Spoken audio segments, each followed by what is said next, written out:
ပြန်လာခဲ့မယ်နော် ဘယ်လိုလျှောက်သွားနေလာအိမ်မှာမင်းဆေးတော့ကိုပြန်ခေါ်နေဒီလေးရှိရမြန်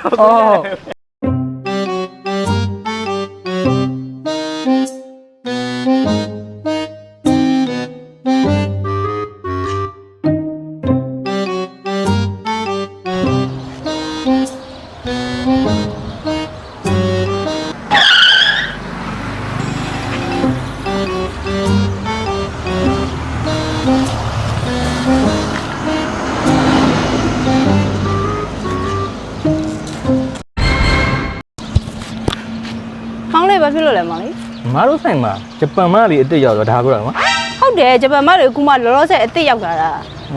လှရနော်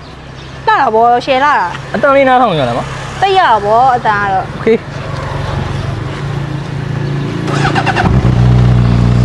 အော်ရောင်းလေးနဲ့နော်မောင်လေးဒါလေးနားတော့ညင်နေတာ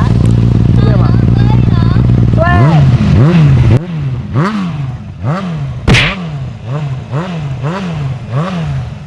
ချင်းနေမလို့လဲမောင်လေး ဂျပန်မလေးအတန်လှတယ်ဟာ တန်ရှယ်လာတာ2016မော်ဒယ်လေးမောင်လေးရဲ့ ကြိုက်တယ်ဗျာအင်ခေါ်ရခြင်းလို့ ခုံရလို့တိတ်ရတာဗောဈေးလေးကလည်းလုံးဝရှယ်မိုက်တော့ဈေးလေးနော်200နဲ့မှ60တယ်မောင်လေးရဲ့ ဟော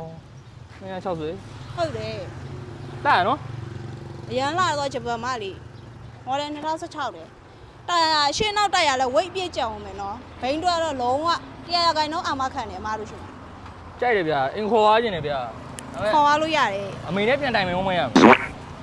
ကြံတိုင်မလို့ရပါတယ်ဒါပေမဲ့စောင့်နေမယ်နော်ကြံတိုင်မိမိပြန်လာခဲ့နော် ဟုတ်ကဲ့မပြန်လာခဲ့မယ်နော် ဘယ်လိုလျှောက်သွားနေလာအိမ်မှာမင်းဆေးတော့ကိုပြန်ခေါ်နေဒီ